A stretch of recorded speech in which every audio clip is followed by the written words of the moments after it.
Hello friends, myself Arun Goswami, Assistant Professor, Poddar management training institute Jaipur. देखिए दोस्तों, पिछले video में हमने बुड घोषणा पत्र के बारे में जाना था। आज का अपना विषय है हंटर आयोग। यह भी एक शिक्षा आयोग है, इसे भारतीय शिक्षा आयोग भी कहा जाता है। अब देखते हैं दोस्तों, हंटर आयोग की नियुक्ति के क्या कारण थे, किन कारणों के द्वारा हंटर आयोग को भारत में नियुक्त किया गया। 1854 के घोषणा पत्र के अनुसार आशाजनक प्रगति न हुई। प्राथमिक शिक्षा के लिए लगभग कुछ भी नहीं किया गया। माध्यमिक शिक्षा तथा उच्च शिक्षा के क्षेत्र में कुछ प्रगति अवश्य हुई। इस बीच 1857 की क्रांति के फलस्वरूप भारत में ईस्ट इंडिया कंपनी की सत्ता समाप्त कर दी गई तथा भारत की राज सत्ता ब्रिटिश सरकार ने अपने हाथ में ले ली। 1882 में लॉर्ड रिपन भारत का वायसराय नियुक्त होकर भारत आया और सर विलियम हंटर की अध्यक्षता में भारतीय शिक्षा आयोग की नियुक्ति की, जिसे हंटर कमीशन भी कहा जाता है। देखिए दोस्तों, 1854 के बुड घोषणा पत्र में वो भी एक शिक्षा के लिए घोषणा पत्र था, जिसके अनुसार शिक्षा में इतना कोई परिवर्तन नहीं किया गया। परिवर्तन के लिए फिर हंटर आयोग की नियुक्ति की गई, क्योंकि 1857 की क्रांति से पहले भारत की जो सत्ता थी वो ब्रिटिश ईस्ट इंडिया कंपनी की संभालती थी, लेकिन 1857 की क्रांति के बाद उसे समाप्त कर दिया गया और भारत की जो राज सत्ता की बागडोर सीधे ब्रिटिश सरकार ने अपने हाथ में ले ली। 1882 में लॉर्ड रिपन को भारत का वायसराय नियुक्त करके भेजा और सर विलियम हंटर की अध्यक्षता में भारतीय शिक्षा आयोग को नियुक्त किया और उसे ही, जिसके अध्यक्ष सर विलियम हंटर थे, इसलिए इसे हंटर आयोग कहा गया। देखिए दोस्तों, 1854 के बुड के घोषणा पत्र में इतनी लंबी सिफारिशें की गई, लेकिन उनको धरातल पर नहीं उतारा गया। उनके द्वारा माध्यमिक शिक्षा, प्राथमिक शिक्षा एवं उच्च शिक्षा में कोई प्रगति नहीं हुई। प्राथमिक शिक्षा में तो बिल्कुल प्रगति नहीं हुई, फिर भी उच्च शिक्षा में कुछ थोड़ी बहुत प्रगति हुई। प्राथमिक शिक्षा में प्रगति के लिए हंटर आयोग की नियुक्ति की गई। अब देखते हैं दोस्तों, आयोग के कार्य क्षेत्र। हंटर आयोग के क्या क्या कार्य क्षेत्र थे। भारत में प्राथमिक शिक्षा की स्थिति देखना तथा उसके विकास के लिए सुझाव देना।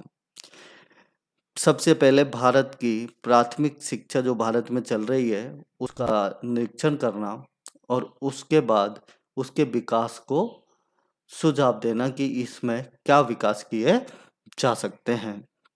सेकंड, उच्च एवं माध्यमिक शिक्षा के प्रोत्साहन से प्राथमिक शिक्षा पर क्या प्रभाव पड़ा, यह देखना कि उच्च शिक्षा और माध्यमिक शिक्षा के बढ़ने के साथ साथ प्राथमिक शिक्षा पर क्या प्रभाव हो रहा है, इसका निरीक्षण करना। थर्ड, माध्यमिक शिक्षा का प्रसार किन साधनों से किया जाए, माध्यमिक शिक्षा को किन साधनों के द्वारा बढ़ाया जाए। फोर्थ, सहायता अनुदान प्रणाली के संबंध में सरकार की नीति क्या होनी चाहिए। देखिए दोस्तों, इन्होंने बुड घोषणा पत्र में सहायता अनुदान की बात की कि जिन क्षेत्रों में पिछड़े हुए क्षेत्र हैं उनमें सहायता अनुदान राशि देकर विद्यालय खोले जाएं और उनमें सहायता ऐसे वर्ग, धर्मनिरपेक्ष वर्ग को दी जाए जो विकास अधिक से अधिक कर सकें। इन्होंने उस सहायता अनुदान प्रणाली के संदर्भ में सरकार की नीति का अध्ययन भी करने के लिए आयोग का गठन किया गया। भारतीय शिक्षा व्यवस्था में निजी प्रयासों के प्रति सरकार की क्या नीति हो, कि जो भारतीय जनता है वो शिक्षा के लिए निजी तौर पर क्या प्रयास करेगी, इसके प्रति सरकार का क्या दृष्टिकोण रहेगा, इसका भी अध्ययन करना आयोग के कार्य क्षेत्र में था। तो देखिए दोस्तों, ये 5 कार्य क्षेत्र थे आयोग के, हंटर आयोग के, इन 5 क्षेत्रों पर हंटर आयोग को कार्य करना था। नेक्स्ट, हंटर आयोग की सिफारिशें। देखिए दोस्तों, हंटर आयोग ने प्राथमिक शिक्षा, माध्यमिक शिक्षा और उच्च शिक्षा को लेकर सिफारिशें की कि प्राथमिक शिक्षा में क्या बदलाव किए जाएंगे, उच्च शिक्षा में क्या बदलाव किए जाएंगे, माध्यमिक शिक्षा में क्या बदलाव किए जाएंगे। सबसे पहले प्राथमिक शिक्षा।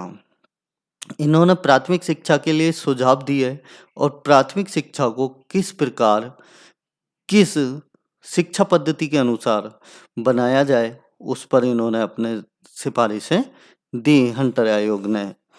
सबसे फर्स्ट, शिक्षा का उद्देश्य जनसाधारण में शिक्षा का प्रसार करना निर्धारित किया जाए। देखिए दोस्तों, प्राथमिक शिक्षा का जो उद्देश्य था वो जनसाधारण में शिक्षा का प्रसार करना, कि शिक्षा का सभी में प्रसार किया जाए, प्राथमिक शिक्षा का किसी से भी प्राथमिक शिक्षा को वंचित नहीं रखा जाए, सभी नागरिकों को प्राथमिक शिक्षा अनिवार्य हो, ऐसा हंटर आयोग में बताया गया। प्राथमिक शिक्षा का प्रसार पिछड़ी हुई जातियों और आदिवासियों में विशेष रूप से किया जाए। देखो, उस समय जो भारत में पिछड़ी हुई जाति और आदिवासी जातियां थी, तो हंटर आयोग में कहा गया कि प्राथमिक शिक्षा का प्रसार ऐसी जातियों में विशेष रूप से किया जाए, इस पर अत्यधिक ध्यान दिया जाए। थर्ड, प्राथमिक शिक्षा का प्रशासन तथा संचालन जिला परिषदों और नगर पालिकाओं को दे दिया जाए। जो प्राथमिक शिक्षा का संचालन है वो जिला परिषद और नगर पालिकाओं को दे दिया जाए, जो वो अपने क्षेत्र में आसानी से संचालन तथा प्रशासन कर सके। नेक्स्ट, प्राथमिक शिक्षा में जीवन उपयोगी विषयों जैसे गणित, कृषि आदि को स्थान दिया जाए।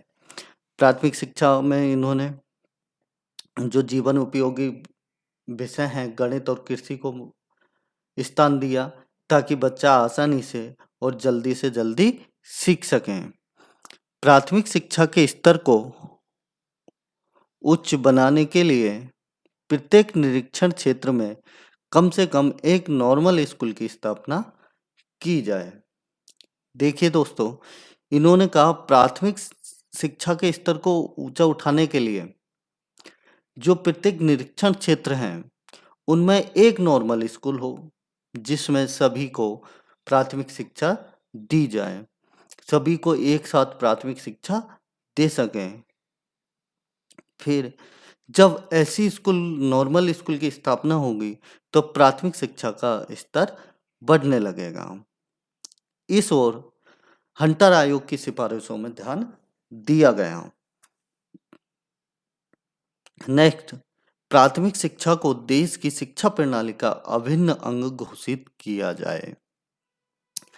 प्राथमिक शिक्षा प्रणाली थी, इसको देश की शिक्षा प्रणाली का अभिन्न अंग घोषित किया गया, क्योंकि देखिए दोस्तों, भविष्य का निर्माण, बच्चे के भविष्य का निर्माण प्राथमिक शिक्षा से ही होता है।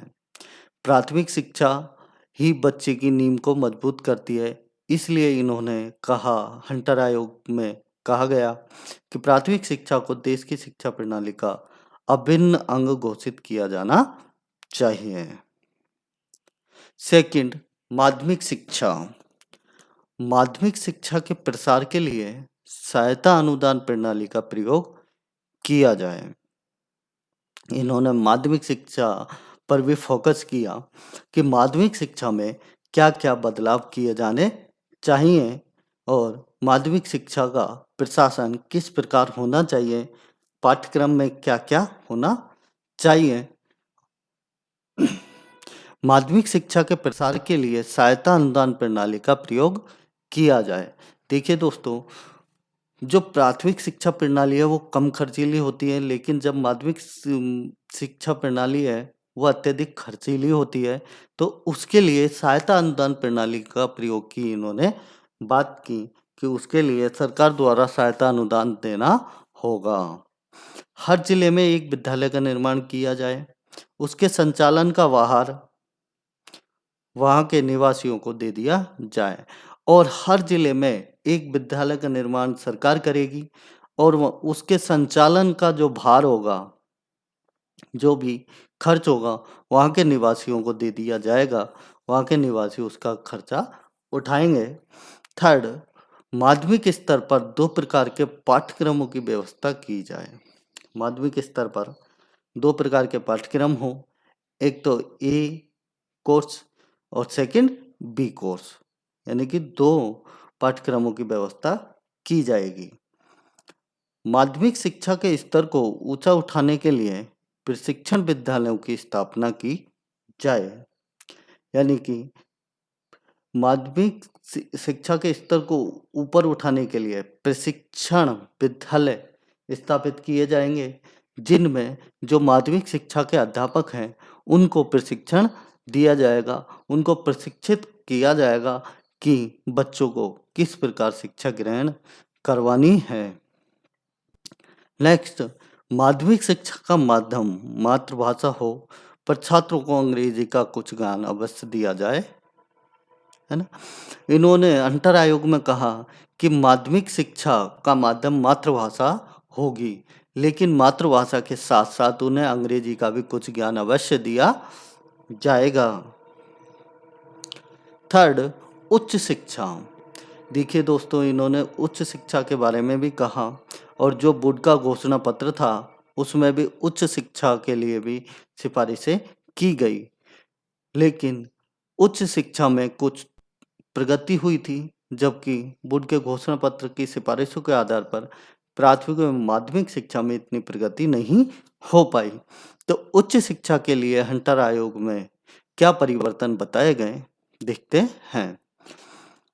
कॉलेज में शिक्षकों की नियुक्ति करते समय यूरोपीय विश्वविद्यालयों से शिक्षा प्राप्त करने वाले भारतीयों को प्राथमिकता दी जाए। सबसे पहले दोस्तों, उच्च शिक्षा में उन्हीं शिक्षकों को नियुक्त किया जाएगा जिन्होंने यूरोपीय विश्वविद्यालय से शिक्षा प्राप्त की है। उन्हें प्राथमिकता सबसे पहले नियुक्त किया जाएगा। कॉलेज के शिक्षकों की संख्या, खर्ची, फर्नीचर, पुस्तकालय, भवन निर्माण आदि की आवश्यकता को ध्यान में रखकर सहायता अनुदान दिया जाए। देखिए, और उच्च शिक्षा के लिए इन्होंने कहा कि शिक्षकों की संख्या, शिक्षकों का वेतन, फर्नीचर, पुस्तकालय और भवन निर्माण के लिए सरकार सहायता अनुदान राशि देगी, जिससे कॉलेजों का विकास किया जाएगा और उच्च शिक्षा का स्तर को ऊपर उठाया जाएगा। थर्ड, कॉलेज के पाठ्यक्रमों को छात्रों की रुचि के अनुसार विस्तृत करके उन्हें चयन करने का अवसर दिया जाएगा। देखिए दोस्तों, इन्होंने कहा कि कॉलेज शिक्षा में छात्र अपनी रुचि के अनुसार विषय ले सकें, विषयों का चयन कर सकें, उन्हें पूर्ण रूप से स्वतंत्रता होगी। ऐसे पाठ्यक्रमों का निर्माण किया जाएगा। थैंक यू दोस्तों।